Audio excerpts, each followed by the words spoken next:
Transgender athletes in women's sports. Former President Trump has vowed to ban it if he becomes president. And Moms for Liberty released a new ad focused on protecting women's sports. Is this issue going to motivate parents to vote in the November election?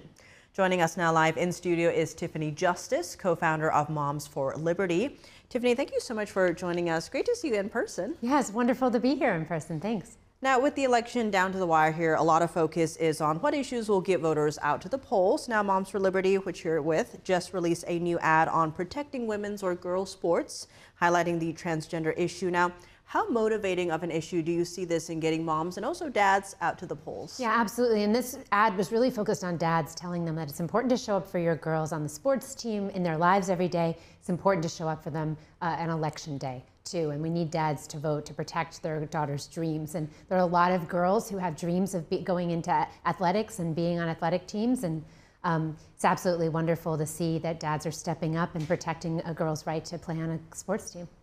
And on that note, what are you hearing from parents around the country on this topic? We're hearing from moms and dads that are really concerned about it. In fact, all of the polling that we've seen shows this is not a partisan issue. I don't know where Democrat candidates and elected officials are on this issue because there's a tidal wave of evidence barreling down in the United States showing that gender-affirming care is not what's best for kids. Americans do not want boys playing on their girls' sports teams or in their girls' bathrooms or locker rooms. And I think what you're going to see is really a resounding amount of support for any candidate on the ballot who's willing to stand up and protect women's sports. And when it comes to solutions on this topic, we actually just saw the New York Post reporting on a study that came out earlier this month, which was presented at the UN. It showed that female athletes have lost more than 900 medals to transgender competitors. This is across 29 different sports.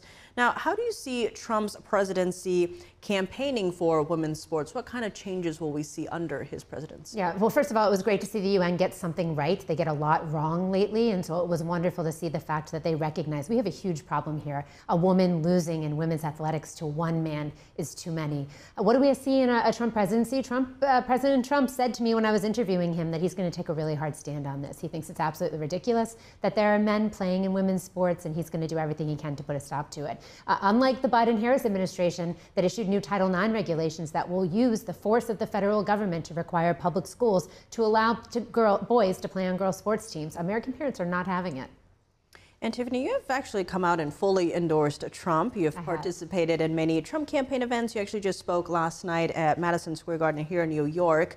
What made you decide to get directly in, say, the political arena with Trump? Yeah, this was actually one of the first campaign events I've done for President Trump to speak, and I was so honored to be able to say the prayer. And it was a prayer about unity, bringing Americans together, hoping for a bright future for our kids.